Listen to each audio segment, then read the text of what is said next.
welcome, Carolyn, to Anderson and Boback's Tuesday Talk. How are you today? Thank you so much. I'm happy to be here. I'm doing fine. I'm seeing people today. So I'm seeing patients. I've seen some already this morning, and I'll be continuing to work into the afternoon, just as I imagine you will be as well. So but I'm happy to be here and join the conversation. Do you deal with people that are in the process of a divorce? Is that a large part of your practice? I do see some people who are in the process of divorce, and you know, in preparing for talking with the three of you, you may know this, but not everybody does, that people who are getting divorced don't just wake up one morning, decide they're going to get a divorce, and then go and file for divorce. So I see a lot of individuals who I would say it takes between 1 and 3 years when I'm working with somebody before they really get to the point where they decide, I'm going to file. You know, it's a real process. It's a serious process. It's a big process. A lot of people talk about it a lot. You know, they say, I'm going to file a divorce, and they get angry at their spouse, their partner, and then they say it, but they don't actually do it. It takes a long time for people to really make a decision. It's a big decision, as you know. I mean, it's a life-changing decision for people. And, you know, there's a lot to consider, a lot to think about. So, yeah, I see people who are in the process of thinking about a divorce, and see people who are going through a divorce sometimes. And I also see people I don't see couples anymore, but I see people after they've gone through a divorce, and they're trying to figure out how to stay in a relationship with their ex or move on in their own lives after making such a big decision. Because after people get divorced, you know, that could be a whole new world for them as well. Yeah, I've noticed too that people are coming to us earlier and earlier, retaining, and then are deciding or planning, I guess, for want of a better word, to instead of just pulling the plug and running out one day, you know, they're really giving it some thought and spending some time with us before they even get around to filing. Yeah, so they retain with you. They initially ask some questions, because it's helpful for my patients to know this too. So they initially can ask some questions, and then they go on a retainer with you until the point where and you kind of guide them along until they're at the point where they're ready to actually file. So you see more of that it takes time for people to get to that point. Exactly. Yeah, I'm seeing a lot more of that. Mm-hmm. Me too. Yeah, and it's kind of couched in terms of divorce planning. And it sounds like you're doing a lot of divorce planning too. And not only that, but on the other side of it, once you have a dissolution in marriage, how do I talk to this person? How do I communicate with this person after the divorce so that they can see it my way? Right. So do you want me to speak to that, or where do we want to start in this conversation? Well, I mean, we were thinking of, we got some questions that we were thinking of that our clients might want to know. And what do you think, Kim? You got any questions? Yeah, we're seeing stuff now that people obviously are quarantined, and they've got some conflict that's going on in the house. And that's a common question we get, is how do I approach conflict when you're, you know, you're living in, you know, either in the house or you're having to deal with your ex related to children, and there's just all this anger going on, probably due to everyone being stuck inside. Mm-hmm. Okay, so the way that I would think about that initially is when you're in a situation with conflict, and when people are going through a divorce, they are by definition in a situation of conflict. I mean, there may be some people have mediation or collaborative divorce, but there's a lot of conflict going on. That's probably a major reason that they decided to get a divorce to begin with, you know?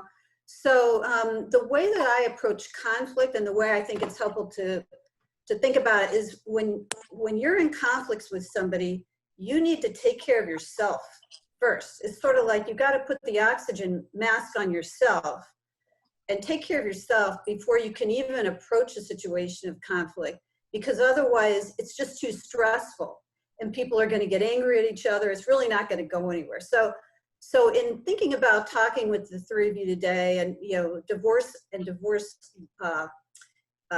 know, where it's really at its heightened, when people are seeing their lawyers and they're in the process of divorce.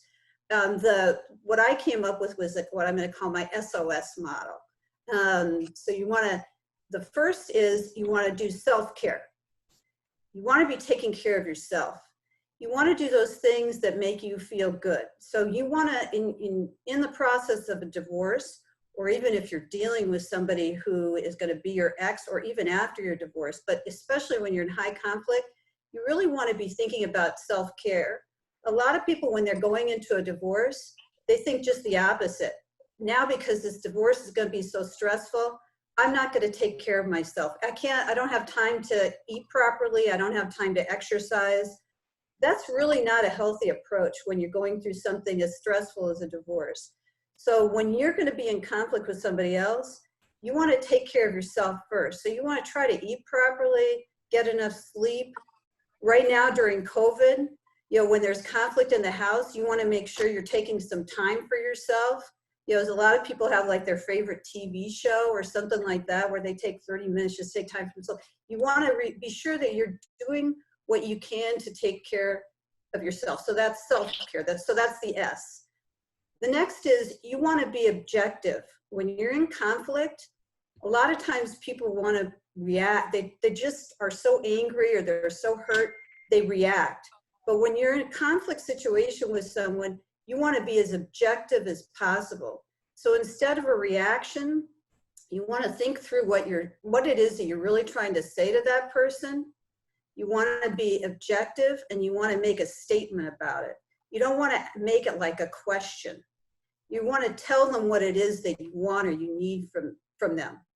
So you don't want your emotions to be the thing that's the most powerful. You want to take a moment to think through what your question is, what you want to tell them, what you want to state to them, and be objective about it.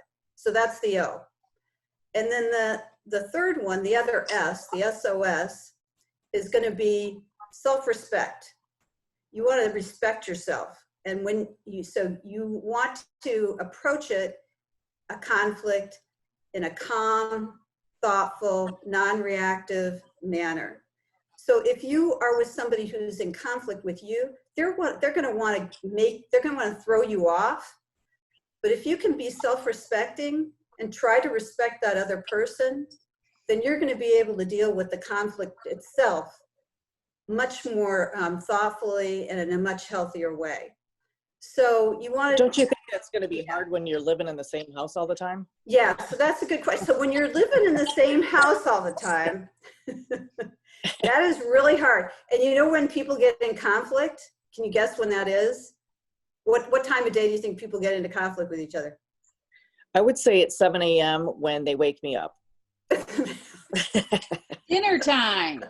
Yeah, it could be 7 a.m. It could be like right out of the gate. But mostly, if people are occupied, they're distracted during the day, right? So they've got their job, whatever it is they've got.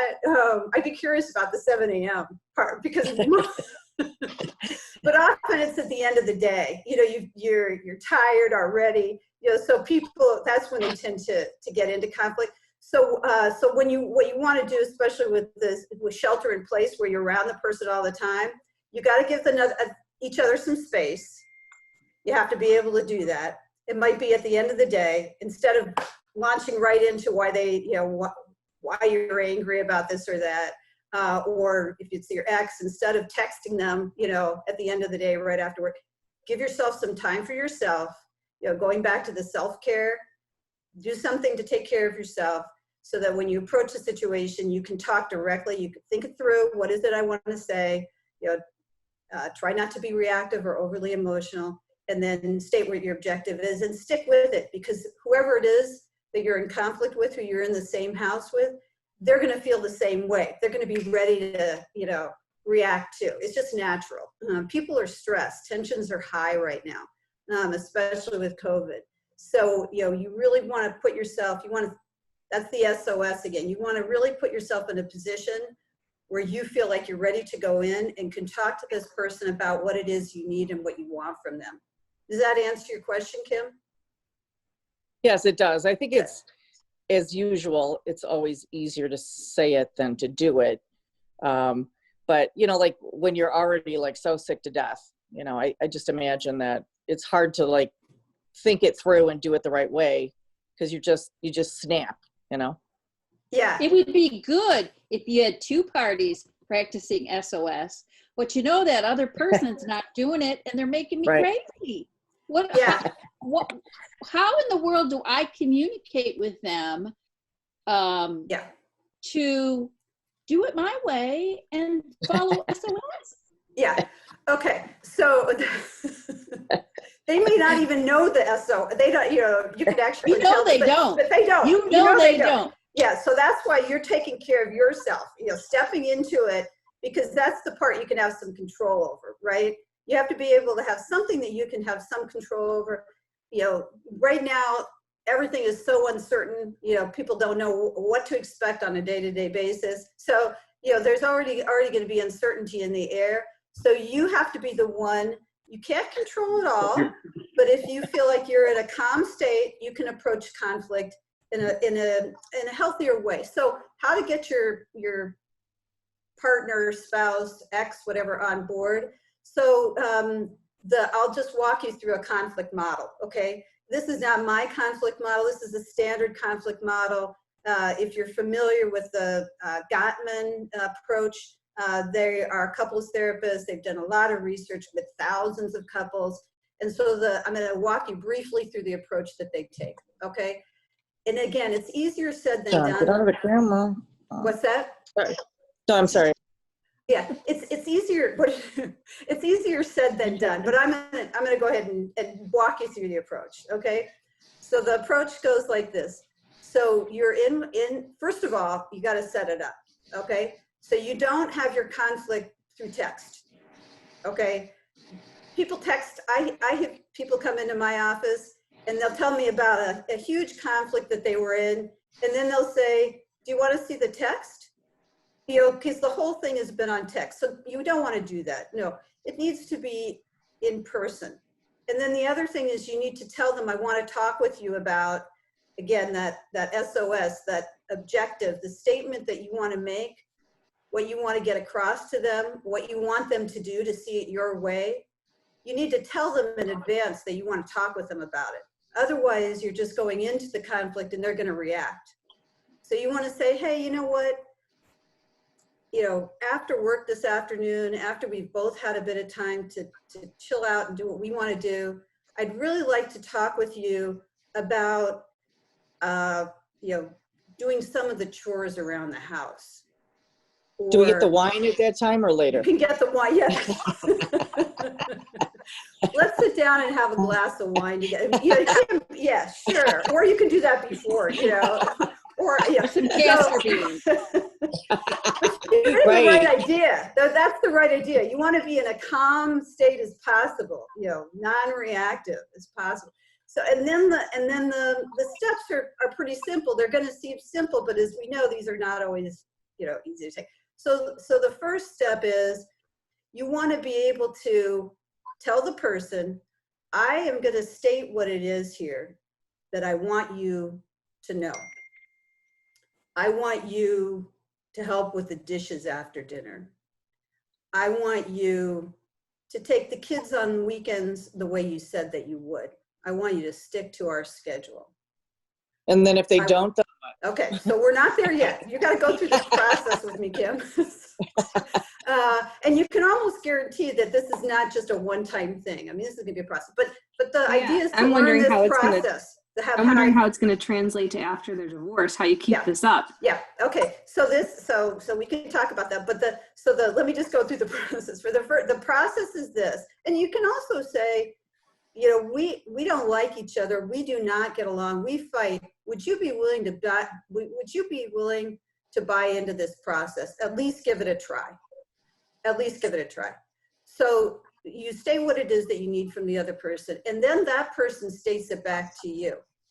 Your spouse, your ex, your partner, they state it back to you in their words. so that you know that they know what it is that you're at, what you need from them. Okay, so they put into work. Nope, that's not what I was saying. So you say it again so that it's clear to them what it is that you are asking for or telling them you need. They need to be able to recite that and understand it. And then they can ask you a question. They can ask you some questions about it. You know, what is it that, you know, well, I always take the kids on the weekend. What are you talking about? No, you don't always take them on the weekend.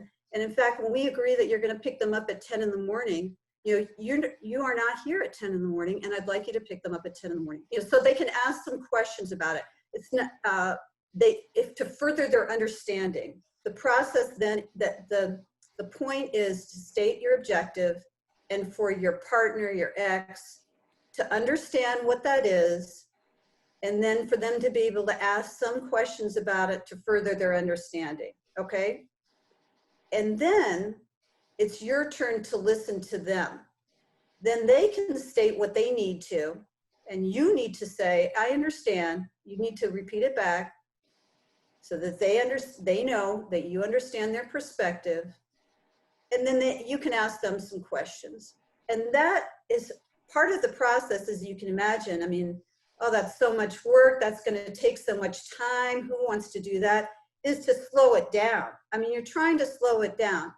People are angry at each other and they just want to get out their anger, but that's not going to solve or resolve a conflict. You have to be able to slow it down, and you have to be able to understand where the other person is coming from. You know, that is really important. And then either person can say, okay, let's talk about this and let's try to figure out a solution to this problem. It does sound, you know, simple. It does sound like, who's going to follow that? You know, it's a lot of work. But what it does is it sets in, if the two people who are in conflict can buy into it, it sets in a process where it's not about volatility and anger. It's about problem solving, and it's about dialogue. So that's the purpose of really trying to understand what's going on beneath the conflict, is to try to problem solve. That's what we want everyone to do, right? We want them to problem solve. We want them to come up with ways to resolve the conflict. So this is a method that's tried and true. It does take time, but it will help people to be able to start to talk about and dialogue about the actual conflict that they're having with each other. Otherwise, Right, it's a lot of blowing smoke, you know? Right, Yeah. but you need a rational person on the other side to do that. Yeah, you do need a rational person on the other side to do it. But part of it is slowing the whole process down, and people like to feel heard. You know, they do like to feel heard. You know, if people really can't be rational, then let's talk about it on your end. Because when people really can't resolve conflict, when they can't hear each other, when they can't talk to each other, that's when they come to you, right? Exactly. I mean, yeah. So, you know, so that is when that's at the point where they really cannot resolve it, but much better to try to do some of these tried and true approaches to people who even are in, you know, who hate each other, and, you know, they all they can do is find negative things about the other person and all that. But they can still, you know, those people are also people who go to work every day. They're people who sort out conflict with many other people in their lives. You know, if they can learn how to resolve conflict between each other in a pretty simple, straightforward, direct way, that can really be helpful to them. And it could also be helpful. I mean, you know who else it's helpful to is their kids. Because when kids model what they see in their parents.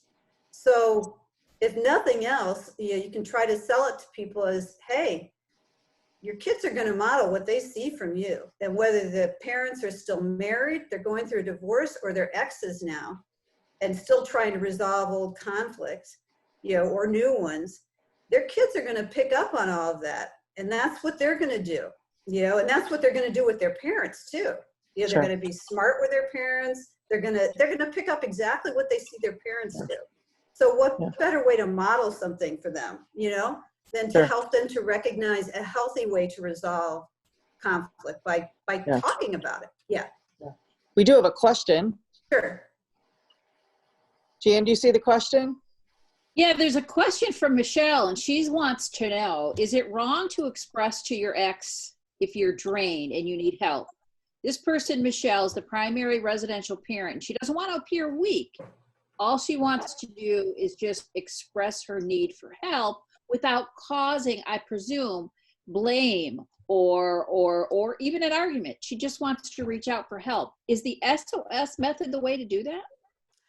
I would say yes, it is. So with the focus on the O, what you got to be able to state what your objective is. To say I need help, that's not going to be enough. You have to be really clear what it is you need from that person and as specific as possible. And it's not a question. Can you help me with? No. It's I need help with. And then you go. So that it's your statement. So I need help with. What I need you to take how did she put it again? Let me see if I can try to formulate a question. Saying that she's the primary parent and she doesn't want to appear weak, but she's burnout. She's tired. She needs help, it seems like, with parenting care, with just some help. Okay, so I think then she has some work to do first. Part of that is so in formulating her question. So where is she getting her self-care? How is she taking care of herself? That spouse is not going to, or ex is not going to be able to provide all that for her. So she needs to be taking care of herself.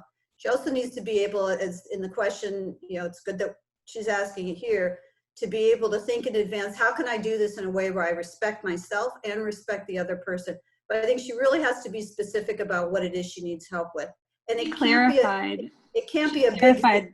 Yeah. That she's working from home and handling virtual school and doing the cleaning. Yeah.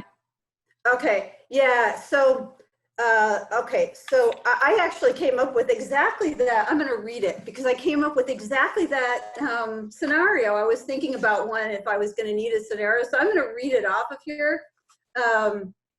Where is it? This is how my scenario goes and see if it registers with her. This is the first person. The first person says in conflict, I feel exhausted. So wait a minute, let me do it. So yeah, so they said basically, I feel exhausted. I'm doing everything. I'm doing everything at home. I'm teaching, our kids. And the other person says, oh, what do you mean? And this is already a divorce case, I guess, but they say, oh, what do you mean? I take out the garbage, and the wife, the first person says, screw you. I'm doing everything. She's angry already. She's angry already, Okay, so that's the scenario you don't want to have happen, right?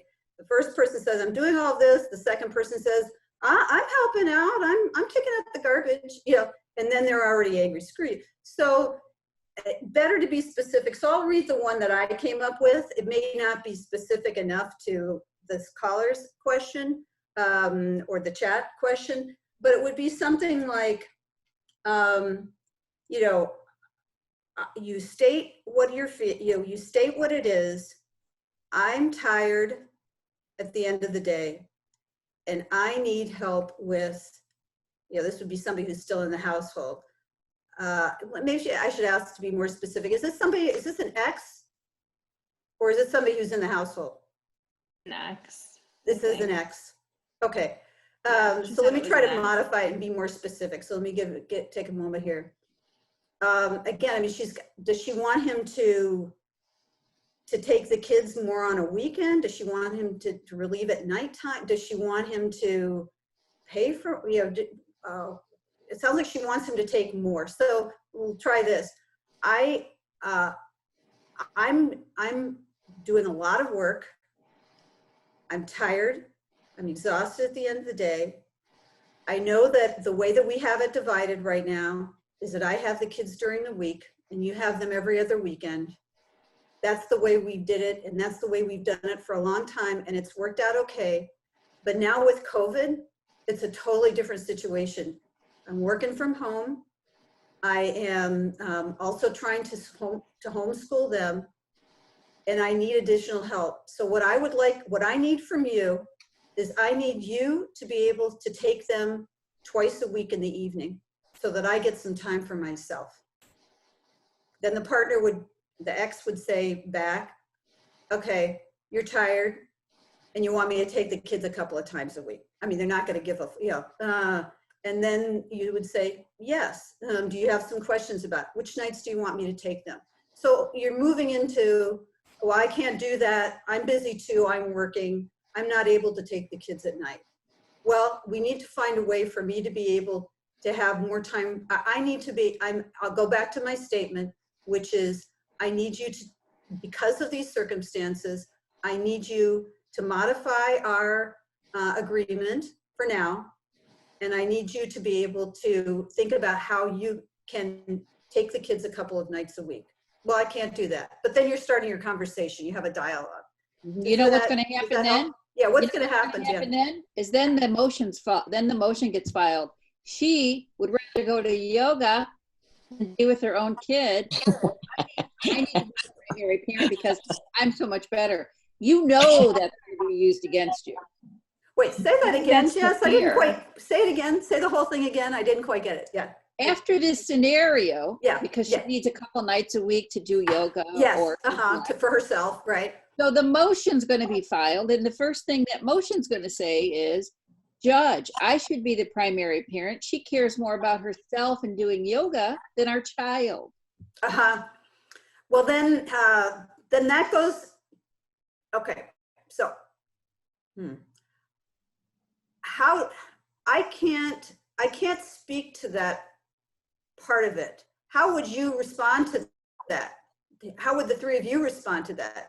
She does need more time in these special circumstances where she is at home. She is doing a lot of the housework, her own job, taking care of the kids. It might have been okay to be able to manage that during, before COVID, shelter in place, and it will be a long time now before things are, up and running the way they have been previously. So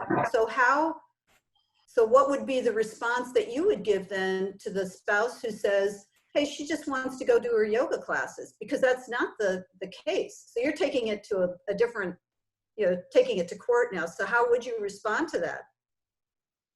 Well, what we would say is, I think is what you said earlier, is, you turn it around, because if you can't put your own face mask on first, you can't help somebody else. And look at what a terrible co-parent I have who can't even help me put on my own face mask.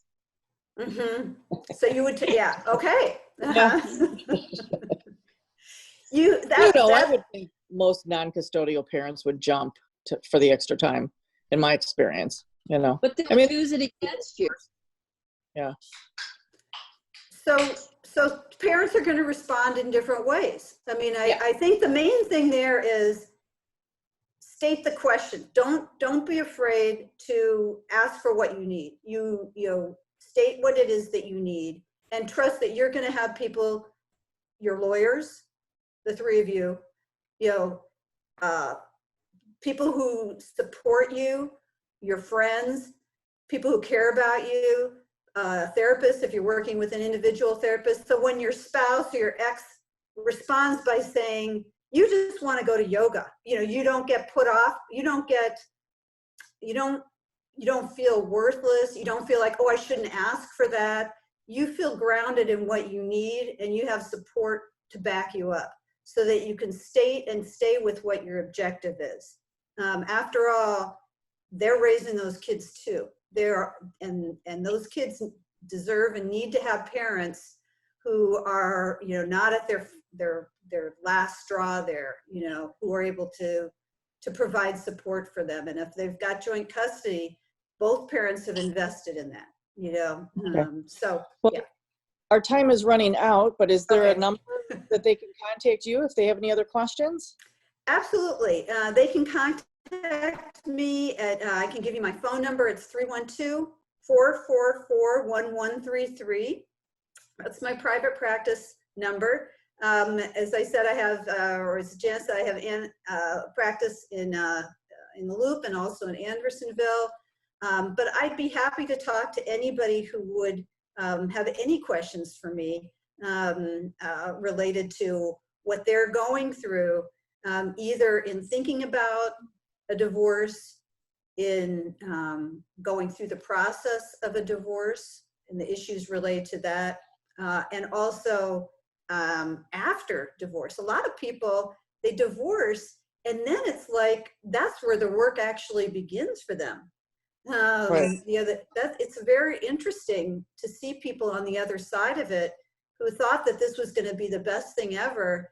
And they wake up and realize, wow, there's still a lot for me to process here, to think about, to figure out. And I, to your point, Kim, and I think and I have an ex to deal with now. They haven't disappeared. They're still there, Right. Exactly. wanting what they want, and I'm still wanting what I want, and how can I continue to make them, get what it is that I want from them, see it my way. Yeah. Okay, there is one last question if you have a few seconds. Sure, I do. Absolutely. Okay. Jessica, do you see the question? And, she started to type it and then kind of backtrack. So we're trying to see if we can get what the actual question is. But generally speaking, it's a question about how to effectively co-parent with a narcissist ex. Somebody who says it's you, it's never me. How do you make them see it your way? How do you continue to have a relationship with them that benefits your kids? Sure. Okay. So when you're in, so I think about, there's two terms that people talk about with divorce when they're really angry at their spouse. One is my spouse or my partner, he's a narcissist or she's a narcissist. The other one is he's a borderline, she's a borderline. So, but the narcissist, what is a narcissist? A narcissistic person, the way I think about that person is that they're a person who grew up in a lot of pain. People were not paying attention to them. They did not get the attention they needed. So they found ways to get attention for themselves. And one way they get attention for themselves is they demand it, they demand that people pay attention to them. And then the other thing they do is they make people feel worthless. So it's a bad situation to be in if you're married or if you're trying to deal with an ex who is focused on themselves and wants you to pay attention to them, and they make you feel worthless. So that's what you're kind of walking into. So what you have to do with someone like that, again, you really need to ground yourself in that SOS that I talked about earlier. You need to be clear about what you need and what you want. And then you also have to be really clear with somebody who's a narcissistic personality with your boundaries, what you will accept from them and what you will not. Because they're gonna want it their way and they will fight hard for it. You want it your way, but a narcissistic person, a person who's had many, many years of honing in and practicing their skill of getting what they want because they didn't get the attention they needed when they were growing up, they're gonna beat you every time. Unless you're able to stand up to them, be clear about what it is that you need and want, have your statements ready, and also be clear about what your boundaries are with them, what you will and what you won't accept from them. So I hope that isn't too general an answer, but is that a helpful response to that question? It seems like it. She had some follow-up comments too that she's lived it. It's unbelievably hard, and her sole job is to limit the emotional abuse for her daughter. So, and I think it would, and you can stop me if I'm wrong because I'm not a therapist, but I generally tell my clients that have this situation at hand that your job is to teach your child these skills. You have to teach them these skills, whether it's with a therapist, whether it's through you, because they're going to be managing this person without you around. And that's, something that just happens in a divorce case. Right. And one of the goals of a narcissist, again, I tend not to use those words because those are people who are in a lot of pain themselves and have been in a lot of pain, even though it may not seem that way. but they try to puff themselves up and look big so that they won't be hurt or attack themselves. But with a narcissistic person, you have to be really, really clear about what your boundaries are with them, what you will and what you won't accept. And one of the things that they try to do, what they will almost guarantee, is they're going to try to make you feel worthless. And that's where the emotional abuse comes in, because they turn it around and make you feel like it's your fault. And they do the same thing with kids because they can't differentiate. It's all the same to them. Anybody who is not serving them and their needs, they see as an adversary. They will find ways to make that person feel worthless so that that person will give them what they need and what they want. So you have to really be able to be clear, stand up, be clear, objective with them. You need to have boundaries with them. And the other thing is, you really need to be able to have support in place, because they will make you feel badly. They'll make you feel like it's your fault, you're worthless, there's something wrong with you. So you really have to have support in place. Your therapist, your friends, definitely your peers who can help you to be objective. But it's tough. I understand that. Yeah, they're very hard relationships to be in. And often people don't know that when they start, because those people who are narcissistic, what they're doing initially is they're charming the other person into making them feel good about themselves. So they start off by making the person who they're trying to woo feel really good about themselves. But unfortunately, over time, they make them feel worthless about themselves. So it's really a sad situation to be in. Yeah. But you need to have support. Right. Well, thanks so much for coming on and our Talk Tuesday. We really, really appreciate it. Sure. My pleasure. Thank you for having me. Okay. Thank you. Thank you so much. Yeah. Okay. All right. Bye-bye. Bye-bye. Bye. Thanks for joining us at Talk Tuesday with Anderson and Boback. We'll be back next Tuesday. I'm not sure what our topic's going to be, but if there's anything you'd like us to talk about, or if you have any suggestions, just send us a message and let us know. But we'll be back Tuesday with a brand new topic and some great information. See you girls then. See you next Tuesday. See ya. Bye. Bye.